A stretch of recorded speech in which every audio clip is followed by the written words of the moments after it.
नमस्कार दोस्तों, स्वागत है आप सभी का the exam artisans YouTube channel पर। आप सभी को पता होगा कि रेलवे एनटीपीसी ने अपना CBT 2 का जो एग्ज़ाम है 10 जुलाई को प्रस्तावित रखा है। तो उसके पहले हम लोगों ने ये तय किया है कि जो प्रीवियस ईयर में जीके जीएस से संबंधित सवाल पूछे गए हैं उनको कंप्लीट करा दिया जाए। तो इस पहले वीडियो में हम लोगों ने पॉलिटिक्स से 95 सवालों को लिया है। तो आइए देखते हैं आज के इन सवालों को। देखिए, पहला सवाल आपके सामने है। संविधान सभा के अंतर्गत मौलिक अधिकारों, अल्पसंख्यकों और जनजातीय एवं वंचित क्षेत्रों पर सलाहकार समिति का नेतृत्व निम्नलिखित में से किसने किया? ठीक है, संविधान सभा का जब गठन हुआ तो बहुत सारी समितियों का गठन किया गया जिनके अलग अलग अध्यक्ष थे। जैसे आपको पता होगा प्रारूप समिति बना था, उसके अध्यक्ष बाबा साहब भीमराव अंबेडकर जी बने थे। तो वैसे ही इस समिति का अध्यक्ष कौन बने थे? समिति का नाम है मौलिक अधिकारों, अल्पसंख्यकों और जनजातीय एवं वंचित क्षेत्रों पर सलाहकार समिति का नेतृत्व किसके द्वारा किया गया? तो ये सरदार वल्लभ भाई पटेल। सरदार वल्लभ भाई पटेल जो थे वो इस समिति के अध्यक्ष थे। ठीक है, तो इसका सही आंसर आपका हो जाएगा सी नंबर। सरदार वल्लभ भाई पटेल अल्पसंख्यक, मौलिक अधिकार, जनजातीय एवं वंचित क्षेत्रों के समिति के अध्यक्ष थे। अगला क्वेश्चन है, नेहरू ने इस बात पर बल दिया कि संविधान सभा को अपनी ताकत मुख्य रूप से मिलती है। संविधान सभा को ताकत कहाँ से मिलती है? तो ये भारतीय जनता के द्वारा ही संविधान को ताकत मिलती है। तो देखिए, इसमें ऑप्शन नंबर बी में दिया गया है, भारतीय लोगों की इच्छा शक्ति, will of the Indian people, यानी कि भारत के लोगों के द्वारा संविधान सभा को ताकत मिलती है। अगला क्वेश्चन, भारत की संविधान सभा के अध्यक्ष निम्नलिखित में से कौन थे? संविधान सभा का जब गठन हो गया तो उसके अध्यक्ष बनाए गए। किन्हें बनाया गया? तो डॉक्टर राजेंद्र प्रसाद जी को बनाया गया था।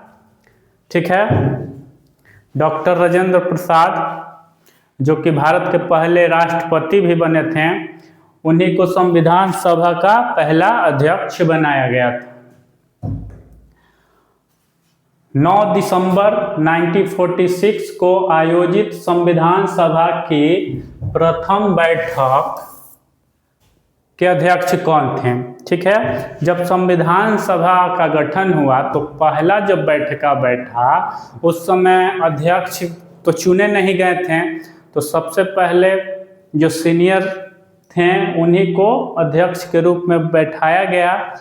तो वो अध्यक्ष नहीं, उन्हें अस्थायी अध्यक्ष के रूप में जाना जाता है। और वो पहले व्यक्ति सच्चिदानंद सिन्हा जी थे। यानी कि 9 दिसंबर 1946 को पहली बार संविधान सभा की बैठक हुई, उसमें सच्चिदानंद सिन्हा ने अध्यक्षता की थी।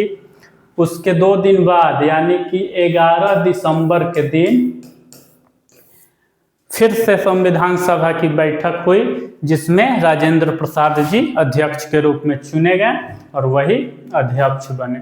ठीक है, अगला है कि संविधान सभा के सदस्यों का निर्वाचन किसके द्वारा किया गया था? संविधान सभा के जो सदस्य थे वो चुने किन के द्वारा गए थे? क्या उनके लिए वोटिंग हुआ था, जनता भाग ली थी? तो नहीं, जो प्रांतीय विधान सभा के लोग चुने गए थे उन्होंने ही संविधान सभा के सदस्यों को चुना था। तो इसका सही आंसर हो जाएगा आपका ऑप्शन नंबर डी। प्रांतीय विधान सभा के जो सदस्य थे उन्होंने ही संविधान सभा के सदस्यों का निर्वाचन किया था। अगला क्वेश्चन है कि भारतीय राजनीतिक व्यवस्था के संबंध में निम्नलिखित में से कौन सा विकल्प गलत है? ठीक है। तो भारतीय राजनीति के संबंध में देखा जाए तो देखिए पहला ऑप्शन है पंथ निरपेक्ष राज्य, ये तो है हमारे संविधान में। अर्ध संघीय प्रणाली, ये भी है हमारे संविधान में। राष्ट्रपति सरकार प्रणाली, ये हमारे संविधान में नहीं है। अगला है कि संसदीय सरकार प्रणाली, संसदीय सरकार प्रणाली हमारे संविधान में है। ये वाला जो है ऑप्शन नंबर सी की राष्ट्रपति सरकार प्रणाली, ये हमारे संविधान में उल्लेखित नहीं है। अगला है कि अंगीकृत किए जाने के समय, जब संविधान बन गया, अंगीकार कर लिया गया, तो भारतीय संविधान में सबसे लंबा संविधान था, सबसे लंबा संविधान बना। इसमें मूलतः कितने अनुच्छेद थे, यानी कि अनुच्छेदों की संख्या पूछा जा रहा है। तो हम सभी को पता है कि 395 अनुच्छेद हमारे संविधान में था। जब संविधान अंगीकृत हुआ, हमारे संविधान में 395 अनुच्छेद, 22 भाग और 8 अनुसूचियां शामिल थी। ठीक है। अगला है कि भारतीय संविधान की एकात्मक विशेषताओं के संबंध में इससे कौन सा कथन गलत है। गलत कथन का चुनाव करना है। तो आइए ऑप्शन को देखना पड़ेगा। अखिल भारतीय सेवाओं, ये तो एकात्मक विशेषता में आता है। अगर अखिल भारतीय सेवाओं के आधार पर चुने गए जो अधिकारी होते हैं वो देश के किसी भी हिस्से में अपना सेवा दे सकते हैं, तो ये एकात्मक विशेषता का लक्षण है। प्रतिनिधियों का असमानता, सशक्त केंद्र, संविधान की नम्यता का ना होना। तो यहाँ देखिए प्रतिनिधियों की असमानता दिया हुआ है। ठीक है, यह भारतीय संविधान की विशेषता नहीं है। क्यों? क्योंकि राज्यसभा में अलग अलग राज्यों से अलग अलग प्रतिनिधि चुन के जाते हैं। भारत का पहला गणतंत्र दिवस इनमें से किस वर्ष मनाया गया था? बहुत ही सिंपल सवाल है। पहला गणतंत्र दिवस माना था 1950 में, यानी कि 1950 में। अगला देखिए, भारत में किस प्रकार की सरकार है? भारत में कैसी सरकार है? संसदीय प्रकार की सरकार है। तो आइए इसका ऑप्शन देखते हैं। ऑप्शन सी पार्लियामेंट्री सरकार है। सारे जो नियम हैं वो संसद से ही बन के निकलते हैं। तो भारत में किस प्रकार की सरकार? संसदीय सरकार। निम्नलिखित में से किसे भारत में सरकार के संघीय स्वरूप का परिणाम कहा जा सकता है? संघीय स्वरूप का परिणाम किसे कहा जा सकता है? तो आइए ऑप्शन देखते हैं। सब tyre of regional rights against state, पहला ऑप्शन दिया हुआ है। दूसरा है कि सरकार के 3 अंग, विधायिका, कार्यपालिका और न्यायपालिका। प्रधानमंत्री की अध्यक्षता वाली मंत्रिपरिषद और बहुस्तरीय सरकार, संघ, राज्य और स्थानीय। ठीक है। तो ये जो आप ऑप्शन डी में देख रहे हैं, यहाँ पे हर लेवल पर एक सरकार का गठन होता है। यही विशेषता है हमारे सरकार की कि यहाँ जो है हर लेवल पर सरकार का एक अलग गठन है। ठीक है, आइए आगे देखते हैं। नेक्स्ट क्वेश्चन है, निम्नलिखित में से कौन सी भारतीय संविधान की एक प्रमुख विशेषता नहीं है? ठीक है, कौन सी विशेषता नहीं है? तो आइए ऑप्शन देखते हैं। संघवाद की स्थापना, ये बिल्कुल है। सरकार का संसदीय स्वरूप, संसदीय स्वरूप भी है।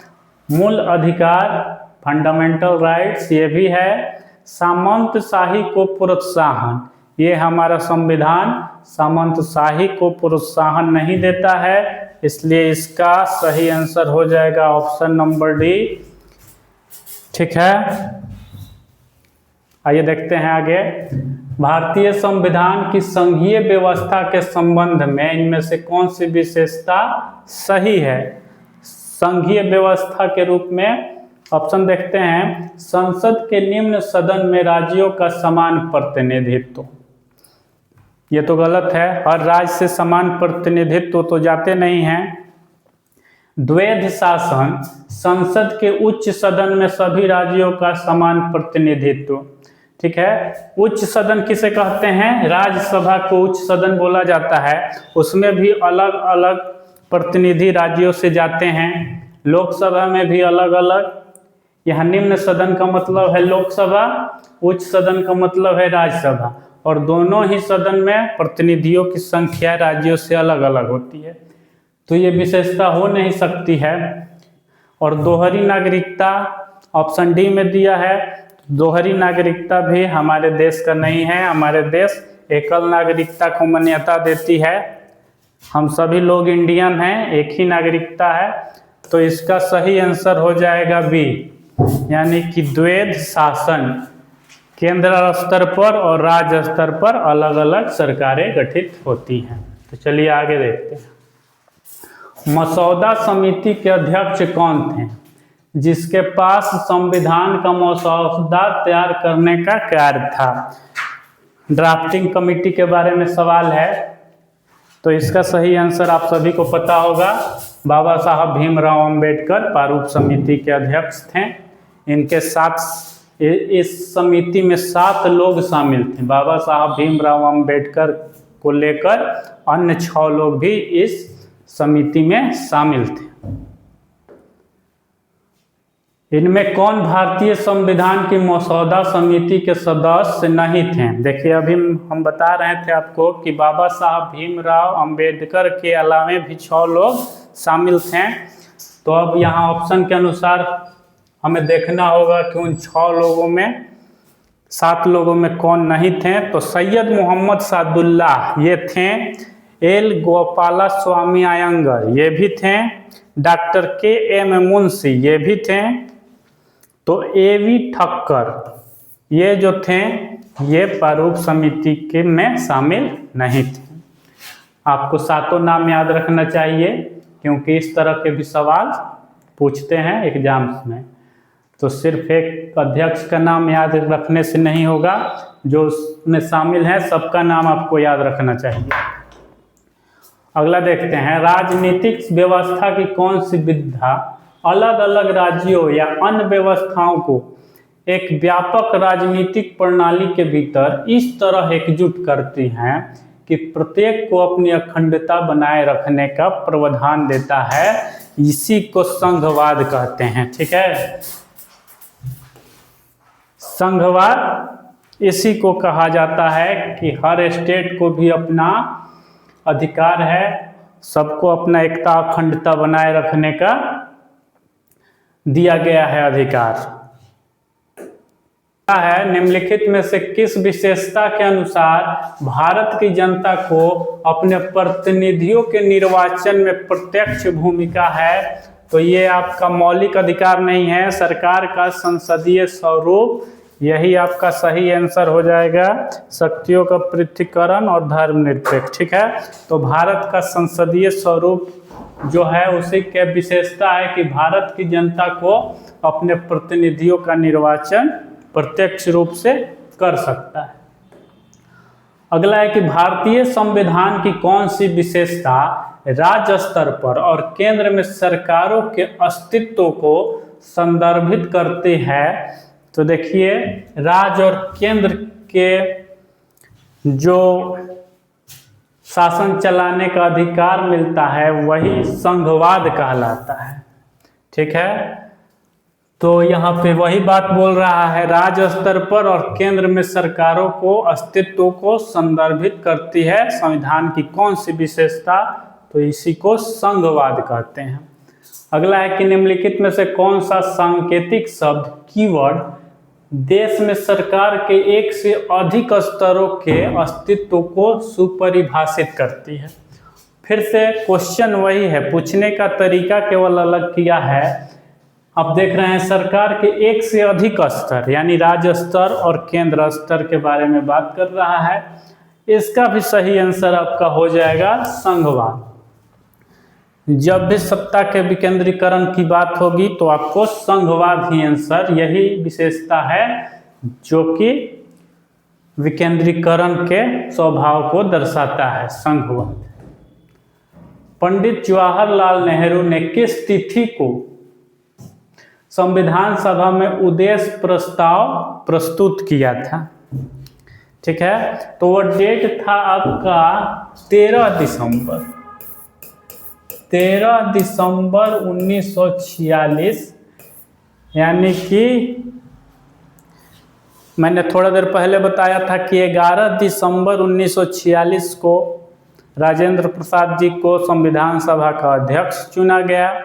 अगली बैठका जब बैठी 13 दिसंबर 1946 को, तो उसी बैठका में जवाहरलाल नेहरू जी ने उद्देश्य प्रस्ताव कि संविधान बनाने का उद्देश्य क्या रहेगा उसको उस बैठका में सबके बीच में बताया। तो उसी को उद्देश्य प्रस्ताव बोला जाता है, जो 13 दिसंबर 1946 को रखा गया था। अगला है कि भारतीय संविधान के निर्माण के दौरान निम्नलिखित में से किसने उद्देश्यों के कथन को प्रस्तुत किया? ठीक है, उसी से संबंधित क्वेश्चन है। वो डेट पूछ रहा था, यहाँ पर कौन किया है वो पूछ रहा है। तो अभी हम लोगों ने पढ़ा कि जवाहरलाल नेहरू जी ने उद्देश्य प्रस्ताव को रखा था। अगला है कि कितने वर्षों के विचार विमर्श के बाद भारतीय संविधान पर हस्ताक्षर किया गया? यानी कि ये पूछना चाह रहा है कि संविधान बनने में कितना समय लगा। हम लोग जानते हैं कि 2 साल 11 महीना और 18 दिन लगा था हमारे संविधान को बनने में। तो ऑप्शन में दिया गया है 5, 4, 2, 3। तो सबसे नज़दीक कौन सा है? तो 3 साल है। तो इसका सही आंसर 3 साल होगा। अगला है कि स्वतंत्र भारत के प्रथम विदेश मंत्री कौन थे? तो विदेश मंत्री जो थे, पहले प्रधानमंत्री जो थे वही विदेश मंत्री भी थे। तो इसका सही आंसर हो जाएगा option number C, Jawaharlal Nehru. ठीक है,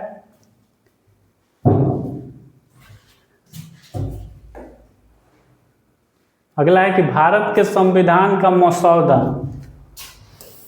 तैयार करने के लिए संविधान सभा ने मसौदा समिति का गठन किया।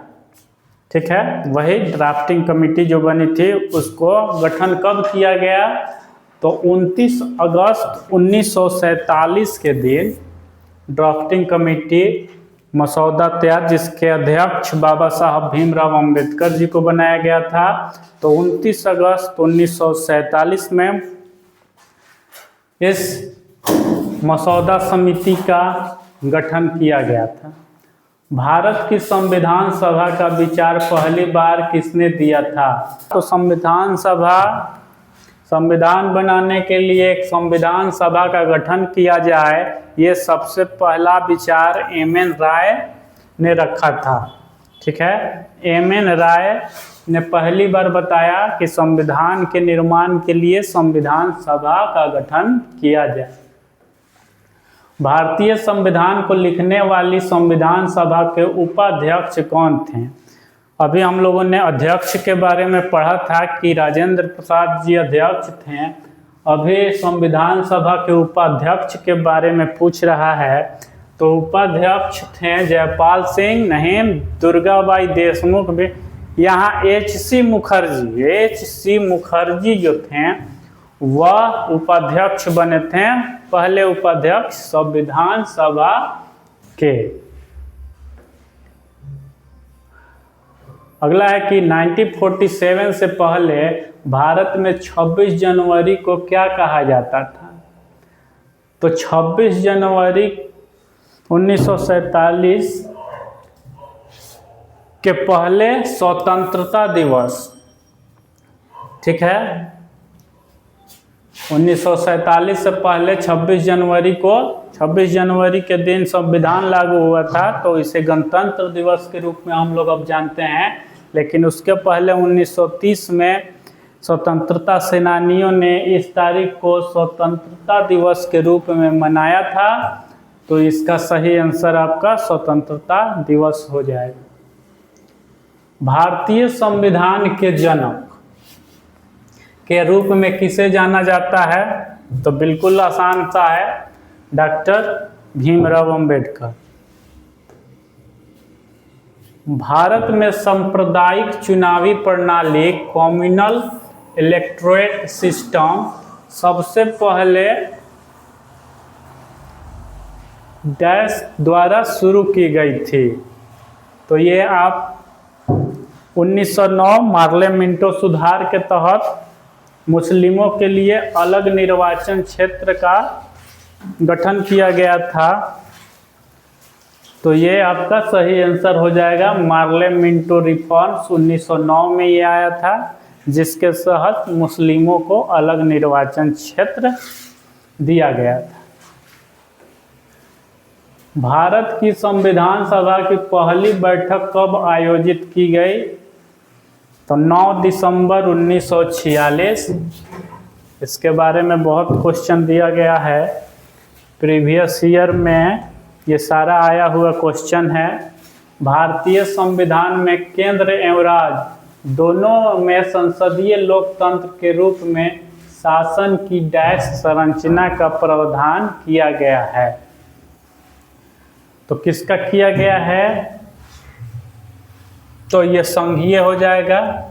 केंद्र एवं राज्य दोनों में संसदीय लोकतंत्र के रूप में शासन की संघीय संरचना का प्रावधान किया गया है। भारतीय संविधान को कब अंगीकृत किया गया था? अंगीकृत का यानी उस दिन बन के तैयार हुआ था। तो 26 नवंबर 1949 के दिन संविधान अंगीकृत किया गया था। तो 26 नवंबर 1949 ऑप्शन बी में दिया गया है।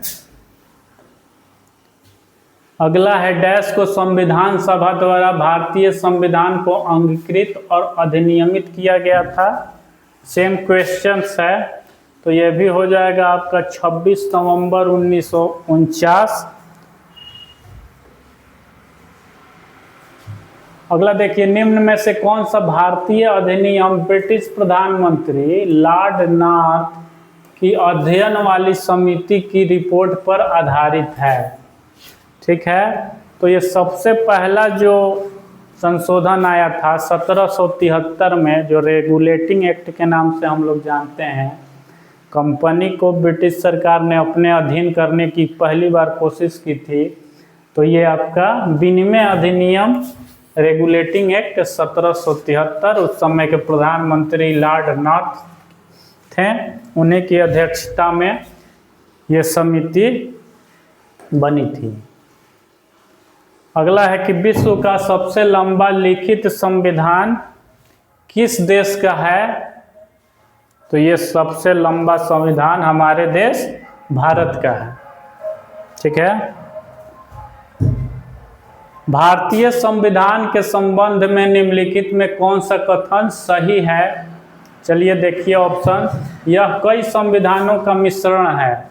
बहुत सारे देशों के संविधानों में जो अच्छे तथ्य थे उनको हमने अपने संविधान में शामिल किया है। तो ये कई संविधानों का मिश्रण है, ये बिल्कुल सही है।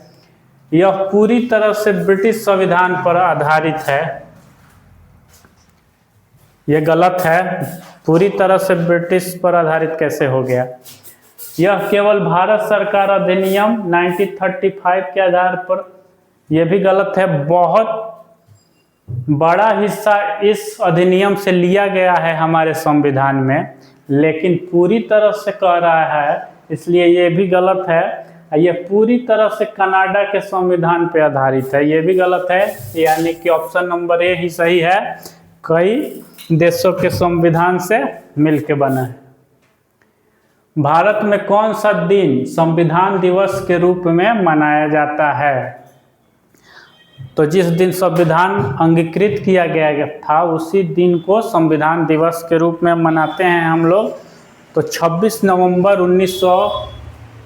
1949 को हमारा संविधान अंगीकृत किया गया था, इसलिए 26 नवंबर को संविधान दिवस मनाया जाता है। भारत का सर्वोच्च कानून किसे माना जाता है?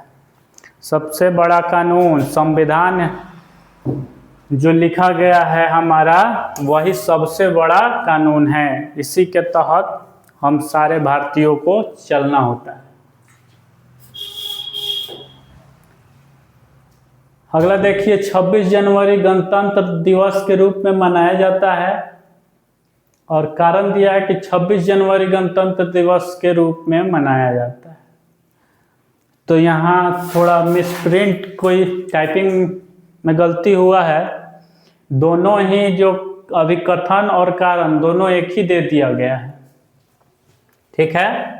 तो 26 जनवरी गणतंत्र दिवस के रूप में मनाया जाता है, ये बात तो सही है, और आर में भी वही दिया है, तो इसको छोड़ते हैं, आगे बढ़ते हैं। संविधान सभा के 1946 के अंतर्गत भारतीय संविधान का निर्माण हुआ। किस प्लान के तहत संविधान सभा का गठन हुआ? आप सभी को पता होगा कि कैबिनेट मिशन 1946 के तहत हमारे संविधान सभा का गठन किया गया था। संविधान सभा के पहले सत्र का आयोजन कब हुआ?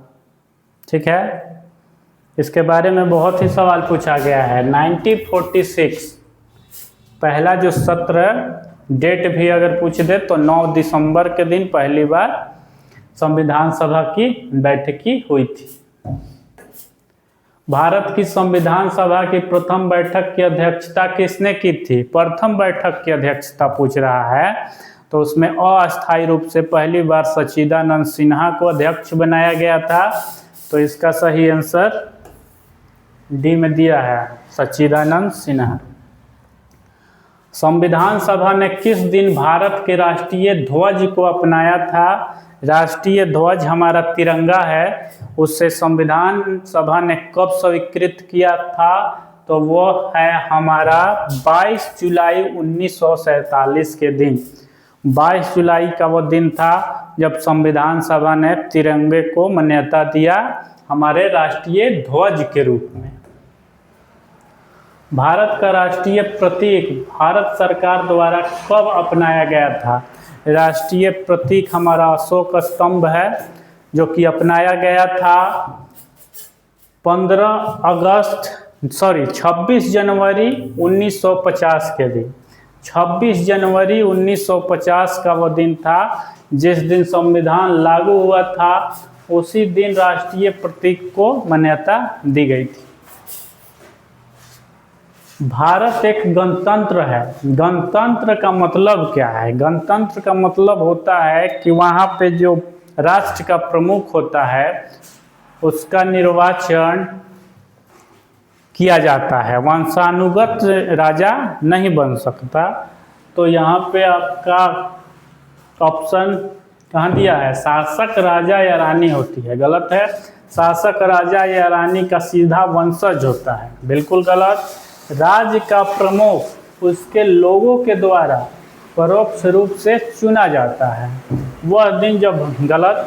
तो राज्य का प्रमुख उस देश के लोगों के द्वारा चुना जाता है, इसी को गणतंत्र बोला जाता है। तो हमारा भारत एक गणतंत्र देश है। अगला देखते हैं, कथन और कारण दिया है। तो कथन में दिया है भारत एक लोकतांत्रिक देश है, ठीक है। जनता अपने प्रतिनिधियों का चुनाव करती है और वही प्रतिनिधि कानून व्यवस्था बनाते हैं। तो भारत का अपना एक संविधान है। तो संविधान है, दोनों सही है, लेकिन एक दूसरे से कोई संबंध तो यहाँ दिखाया नहीं जा रहा है। तो ए और आर दोनों सही है, लेकिन आर ए का उचित व्याख्या नहीं है, यानी कि बी नंबर ऑप्शन हो जाएगा।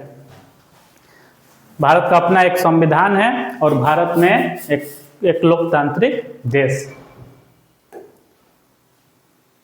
निम्नलिखित में से भारत के बारे में सही कथन का चयन करें, ठीक है। सही कथन कौन सा है? तो आइए ऑप्शन देखना पड़ेगा। भारत एक ईश्वरीय देश है।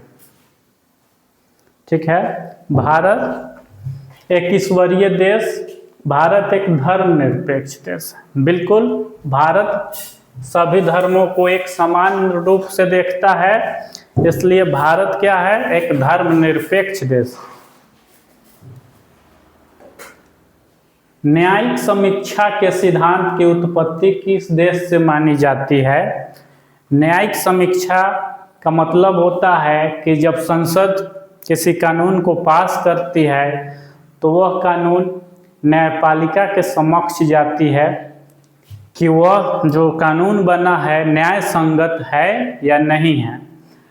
तो न्यायिक समीक्षा का सिद्धांत की उत्पत्ति किस देश से हुई है? तो ये आपका संयुक्त राज्य अमेरिका के संविधान से हम लोगों ने शामिल किया है। तो इसका सही आंसर अमेरिका हो जाएगा, ऑप्शन ए। अगला है कि भारतीय संविधान में प्रदत्त न्यायपालिका की स्वतंत्रता और न्यायिक समीक्षा से अंगीकृत किए गए हैं। न्यायिक समीक्षा के बारे में ही फिर से कह रहा है, न्यायपालिका की स्वतंत्रता, फिर सेम क्वेश्चन है, केवल लैंग्वेज चेंज किया है। तो आपका ये भी हो जाएगा अमेरिका संविधान। भारतीय संविधान में राष्ट्रपति पर महाभियोग का प्रावधान संविधान से लिया गया है। राष्ट्रपति पर महाभियोग लगाया जाता है, तो राष्ट्रपति पर महाभियोग लगाने की जो परंपरा है हमने वो किस देश से शामिल किया है? तो वो भी अमेरिका देश से ही हम लोगों ने शामिल किया है। अमेरिका के राष्ट्रपति पर भी महाभियोग लगता है। आगे देखिए कि भारतीय संविधान की प्रस्तावना में न्याय, सामाजिक, आर्थिक और राजनीतिक का विचार कहाँ के संविधान से लिया गया है? देखिए, जब आप प्रस्तावना देखिएगा तो उसमें 3 प्रकार के न्याय की बात की गई है। सामाजिक आधार पर न्याय, आर्थिक न्याय और राजनीतिक न्याय। ये हमारे संविधान के प्रस्तावना, प्रियम्बल जो है उसमें लिखित है। तो ये कहाँ के संविधान से हम लोगों ने लिया है? तो ये रसिया के संविधान से हम लोगों ने, रूस के संविधान से लिया गया है। अगला है कि भारतीय संविधान में कितने देशों से विशेषताएं ली गई है? यह भी पूछ रहा है कि कितने देशों के संविधान से हम लोगों ने संविधान में शामिल किया गया है। तो यहाँ पे आपका 10 ऐसे देश हैं जहाँ के संविधान की कुछ विशेषताओं को हमने अपने संविधान में जोड़ा हुआ है। ठीक है, तो 10 ऐसे देश हैं, इसका सही आंसर आपका 10 हो जाएगा। अगला है कि भारतीय संविधान की निम्नलिखित में से कौन सी विशेषता आयरलैंड के संविधान से ली गई है? आयरलैंड, ये बहुत ही इम्पोर्टेंट क्वेश्चन है, आपके परीक्षा की दृष्टि से सबसे महत्वपूर्ण। हर परीक्षा में ये यहाँ से क्वेश्चन पूछता है। ठीक है, और ये सबको पता है कि राज्य के नीति निर्देशक तत्व जो है वो हम लोग आयरलैंड से लिए। भारत के संविधान में मूल कर्तव्य, जो कि मूल संविधान का हिस्सा नहीं था, ये बाद में जोड़ा गया है 42वें संविधान संशोधन के तहत। ठीक है, 42वां संविधान संशोधन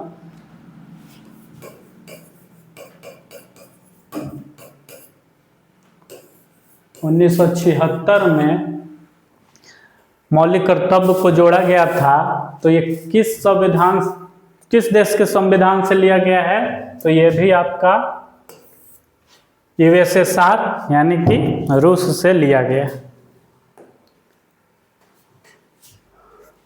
देखिए, अगला क्वेश्चन भी वही है, भारतीय संविधान में शामिल मौलिक कर्तव्य अंगीकृत किया गया है, तो ये इसका भी यूएसएसआर।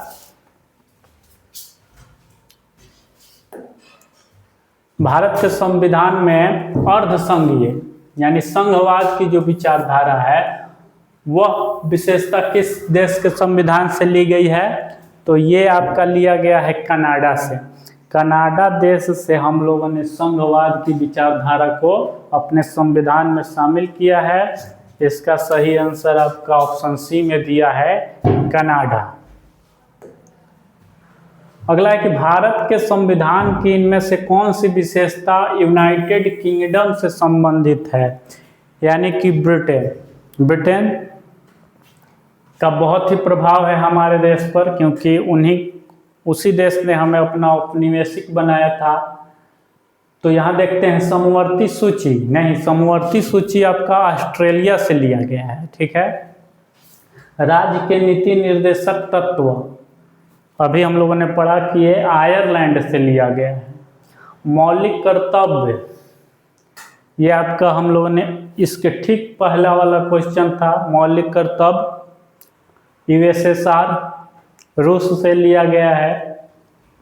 और एकल नागरिकता, हमारे देश के हर नागरिक को एकल नागरिकता दी गई है। तो यही जो है वो हम लोगों ने ब्रिटेन, इंग्लैंड से लिया है। भारत की सरकार के अर्धसंघीय रूप, ठीक है, का प्रावधान कहाँ से लिया है? अभी हम लोगों ने पढ़ा कनाडा से लिया है। संघ के बारे में जब भी पूछे कनाडा से। भारतीय संविधान में शामिल स्वतंत्रता, समानता एवं बंधुत्व के सिद्धांत को किस देश के संविधान से लिया गया है? ये आपका हम लोगों ने लिया है फ्रांस के क्रांति के समय। वहाँ पे ये विचारधारा रखी गई थी, तो उसी के संविधान से हम लोगों ने शामिल किया है। तो ये हो जाएगा फ्रांस।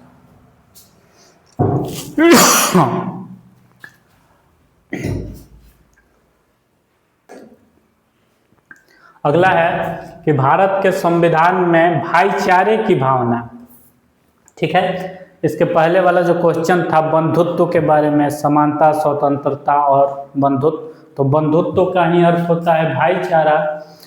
तो क्वेश्चन वही है आपका, केवल लैंग्वेज बदल देता है और स्टूडेंट गलत कर देता है। तो ये भी फ्रांस हो जाएगा। निम्नलिखित में से कौन सा भारतीय संविधान का स्रोत नहीं है? भारतीय संविधान का स्रोत नहीं है, यानी कि कौन सा ऐसा देश है जहाँ के संविधान से हमारा संविधान प्रभावित नहीं है? तो ये देखिए डेनमार्क, फ्रांस। अभी हमने फ्रांस के बारे में पढ़ा, समानता, स्वतंत्रता और बंधुत्व की विचारधारा शामिल की गई है। आयरलैंड से नीति निर्देशक तत्व लिया गया है। यूएसए, अमेरिका से तो बहुत कुछ लिया गया है, मौलिक अधिकार भी लिया गया है। तो ये आपका हो जाएगा ऑप्शन ए। डेनमार्क ऐसा देश है जहाँ के संविधान से हम लोगों ने कुछ नहीं शामिल किया। भारत के राज्यसभा सदस्यों के अप्रत्यक्ष चुनाव के संवैधानिक प्रस्ताव को किस देश से अपनाया गया है?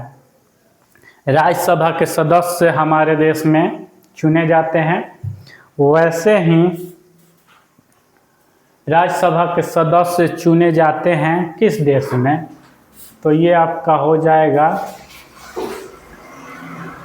दक्षिण अफ्रीका। दक्षिण अफ्रीका, ठीक है। तो अगला क्वेश्चन देखते हैं। भारतीय संविधान का कौन सा अंग जर्मनी के संविधान से प्रेरित है? जर्मनी देश से हमारे संविधान में आपातकाल की व्यवस्था लागू की गई है। तो देखते हैं संविधान का संशोधन, संघीय प्रणाली, आपातकाल के दौरान मौलिक अधिकारों का निलंबन। आपातकाल के समय जो मौलिक अधिकार है उसका निलंबन किया जाता है सरकार के द्वारा। तो यही चीज़ जर्मनी के संविधान से प्रेरित है। भारतीय संविधान में मौलिक अधिकार किस संविधान से अंगीकार किए गए हैं? मौलिक अधिकार की बात कर रहा है तो मौलिक अधिकार जो कि हमारे संविधान के भाग 3 में है, तो ये हमारे देश में संयुक्त राज्य अमेरिका से लिया गया है। भारतीय संविधान में विधि पूर्ण शासन रूल ऑफ लॉ का विचार इनमें से किस संविधान से लिया गया है? तो रूल ऑफ लॉ ये हमारे संविधान में ब्रिटेन से ही लिया गया है, तो ब्रिटिश संविधान से रूल ऑफ लॉ शामिल किया गया है। भारतीय संविधान में मजबूत केंद्र के साथ संघ की अवधारणा लिया गया है। संघ की अवधारणा, संघवाद के बारे में पूछे तो आप कनाडा पे टिक लगाइएगा। कनाडा से संघवाद की अवधारणा ली गई है। भारतीय संविधान में फर्स्ट पास्ट द पोस्ट यानी कि सर्वाधिक मत प्राप्त व्यक्ति की विजय का प्रावधान किस देश के संविधान से अंगीकृत किया गया है? जिसको ज़्यादा वोट मिलेगा, जैसे बहुत सारे प्रतिनिधि खड़ा हो जाएं, तो जो सबसे ज़्यादा उनमें जनता का वोट प्राप्त करेगा वही विजेता कहलाएगा। ये हमारे ब्रिटेन के ही संविधान से लिया गया है। भारतीय संविधान में शामिल नीति निर्देशक तत्वों की अवधारणा कहाँ से ली गई है? आयरलैंड से ली गई है। भारत के संविधान की संसदीय सरकार की अवधारणा किस देश से गृहीत की गई थी? संसदीय सरकार की व्यवस्था जो है वो इंग्लैंड से ली गई है। भारतीय संविधान में उल्लेखित आपातकालीन प्रावधान किस देश से ली गई है? आपातकाल के समय अभी हम लोगों ने पढ़ा कि मौलिक अधिकारों का निलंबन हो जाता है आपातकाल के दौरान, तो वह जर्मनी से लिया गया है। भारतीय संविधान की प्रस्तावना में समाजवाद शब्द निम्नलिखित में से कहाँ से लिया गया है? तो ये रशियन क्रांति, रूस की क्रांति से समाजवाद शब्द को हमारे संविधान के प्रस्तावना में शामिल किया गया है। भारत के संविधान में मौलिक अधिकार को पारित करने का विचार किस देश के संविधान से प्रेरित है? अमेरिका। मौलिक अधिकार अमेरिका। अगला है कि निम्नलिखित में से कौन से केंद्र राज्य विधायी संबंध के पहलू हैं? ठीक है, ऑप्शन देखिए, केंद्र और राज्य विधान का क्षेत्रीय विस्तार, बिल्कुल सही है। ये विधायी विषयों का वितरण, ये भी सही है। राज्य क्षेत्र में संसदीय विधायन, बिल्कुल सही है। और राज्य विधायन पर केंद्र का नियंत्रण, केंद्र का ही नियंत्रण रहेगा, बिल्कुल सही है। तो इस तरीके से आपका चारों जो दिया गया है स्टेटमेंट, वो चारों केंद्र और राज्य विधायी संबंध से संबंध रखता है।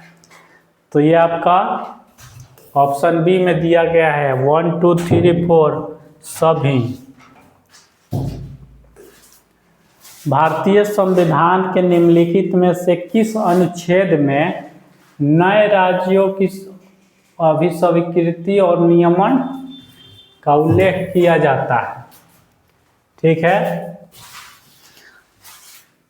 तो नए राज्यों के बारे में पूछ रहा है, तो इसका हो जाएगा ऑप्शन डी अनुच्छेद 2। इसमें नए राज्यों को शामिल करने की बात की गई है, जबकि अनुच्छेद 3 में अपने ही राज्यों के सीमा, नाम आदि में चेंजिंग करने का प्रावधान किया गया है अनुच्छेद 3 में, और 1 में भारत को एक राज्यों का संघ बताया गया है। 1 से 4 तक राज्यों के संघ के बारे में ही चर्चा की गई है, 1 से 4 अनुच्छेद। देखिए, भारतीय संविधान के अनुच्छेद 4 के अंतर्गत निम्नलिखित में से कौन से प्रावधान आते हैं?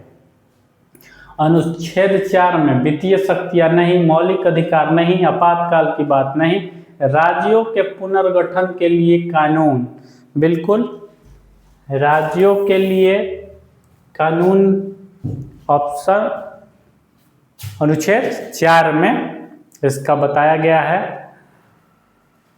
2 के माध्यम से आपको अन्य राज्यों को अपने राज्य में शामिल किया जा सकता है, दूसरे क्षेत्रों के, और अपने राज्य के क्षेत्र के जो स्टेट है उनके नाम में चेंज, उनके राज्यों को 2 राज्यों में बदल देना या उनके सीमा के क्षेत्र में परिवर्तन कर देना अनुच्छेद 3 में। और 4 में बताया गया है कि इन राज्यों में परिवर्तन करने के लिए किसी तरह का संविधान संशोधन की जरूरत नहीं है, एक साधारण विधेयक के आधार पर संसद इनमें चेंज कर सकता है।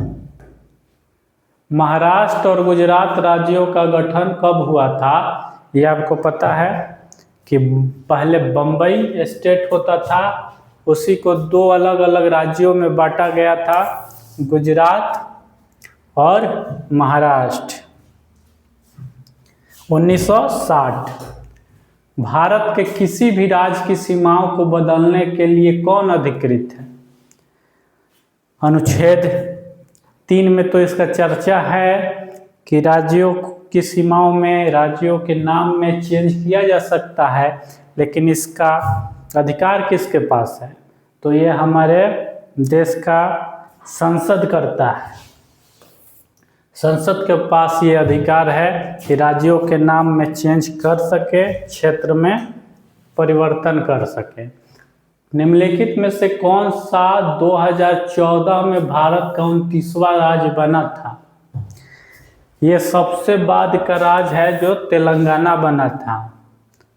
तेलंगाना 29वां राज्य बना था, लेकिन जम्मू एवं कश्मीर के राज्य का दर्जा खत्म हो गया है, वह संघ शासित प्रदेश बन गए हैं लद्दाख और जम्मू कश्मीर। तो अब भारत में 28 राज्य ही हैं, लेकिन जब ये राज्य बना था उस समय 29वें राज्य के रूप में इसका गठन हुआ था। ठीक है, अभी 28 राज्य हमारे देश में है। तेलंगाना भारत का राज्य है, तो तेलंगाना भारत का 28वां राज्य है। आज के समय के संदर्भ में अगर देखा जाए तो 28वें राज्य। भारतीय संविधान के इनमें से किस अनुच्छेद में नए राज्यों के गठन, सीमाओं में फेरबदल इत्यादि से संबंधित वर्णन किया गया है? ठीक है, यही अनुच्छेद 3 है, यानी कि देश के अंदर के राज्यों की बात कर रहा है कि उसके नए राज्य बना देना है, सीमाओं में हेर फेर करना है। तो ये अनुच्छेद 3 में चर्चा की गई है। 2 में सिर्फ ये चर्चा है कि जो बाहर के कोई क्षेत्र अगर हमारे देश के अंदर शामिल होना चाहता है तो उसे शामिल करना, उसका भी अधिकार संसद के पास है। ठीक है, लेकिन 3 में अपने ही राज्य में शामिल जो राज्य हैं उनके क्षेत्रों में अगर परिवर्तन करना है, नाम में चेंज करना है, तो अनुच्छेद 3 में वर्णन।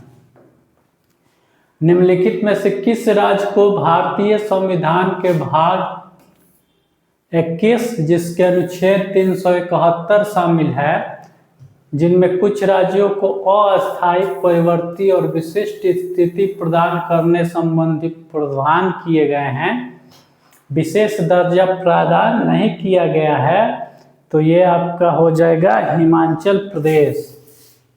हिमाचल प्रदेश 271 अनुच्छेद के तहत बहुत ही राज्यों को, बहुत सारे राज्यों को विशेषाधिकार दिया गया है।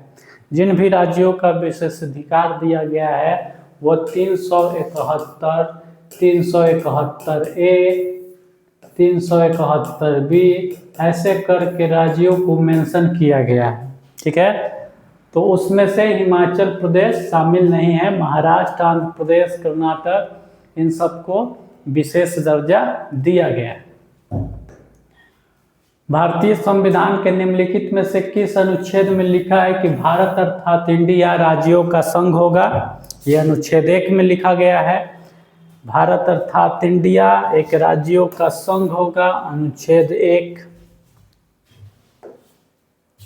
भारतीय संविधान के अनुच्छेद 35A निम्नलिखित में से किस राज्य के लिए विशेष प्रावधान करता है? ये अब हट चुका है। 35A जो अनुच्छेद है वो जम्मू कश्मीर को विशेषाधिकार का दर्जा देता था, जो कि अब हटा दिया गया है। इसका सही आंसर हो जाएगा जम्मू कश्मीर। 370 अनुच्छेद और 35A के तहत पहले इसको विशेष राज्य का दर्जा मिला था। देखते हैं सन डैश में उड़ीसा भारत संघ में एक स्वतंत्र राज्य के रूप में शामिल हुआ और अब भी है। तो आपको पता है कि उड़ीसा जो राज्य है वो 1936 में बना था और ये स्वतंत्र रूप में भारतीय संघ में शामिल 1949 में हुआ था।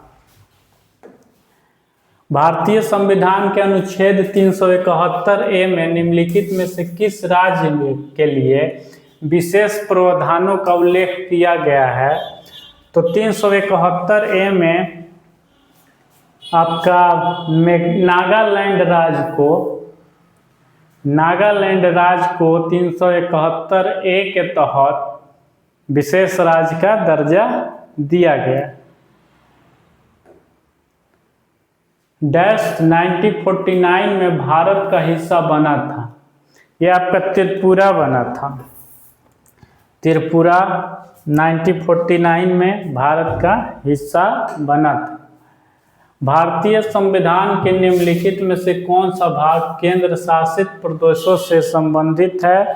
तो केंद्र शासित प्रदेशों से संबंधित भाग आपका 8 है। तो 8 आपका ऑप्शन ए। 21 जनवरी 1972 को गठन किया गया। किस राज्य का गठन हुआ था? 21 जनवरी 1972। तो ये आपका हुआ था मेघालय राज्य का गठन। मेघालय राज्य का गठन 21 जनवरी 1972 को किया गया था। निम्नलिखित में से कौन सा राज्य हाल ही में बनाया गया है? तो हाल ही में बनाया गया है, सबसे लेटेस्ट जो राज्य बना है वो है आपका तेलंगाना। तेलंगाना जो राज्य है सबसे नया राज्य है। एक भौगोलिक और राजनीतिक इकाई के रूप में तेलंगाना 2 जून 2014 को भारत संघ में शामिल हुआ। तो ये था आपका 29वां राज्य, लेकिन जम्मू कश्मीर के राज्य का दर्जा खत्म होने के बाद अब 28 राज्य है। तो ये 29वें राज्य के रूप में बना था, लेकिन एक राज्य के खत्म हो जाने के कारण 28वां राज्य अब तेलंगाना है। सिक्किम कब भारत का एक राज्य बना था? सिक्किम राज्य बना था, आपको पता होगा 36वां संविधान संशोधन हुआ था। 36वां संविधान संशोधन हुआ 1975 में और सिक्किम को पूर्ण राज्य का दर्जा मिला था। ठीक है। 35वां जो संविधान संशोधन था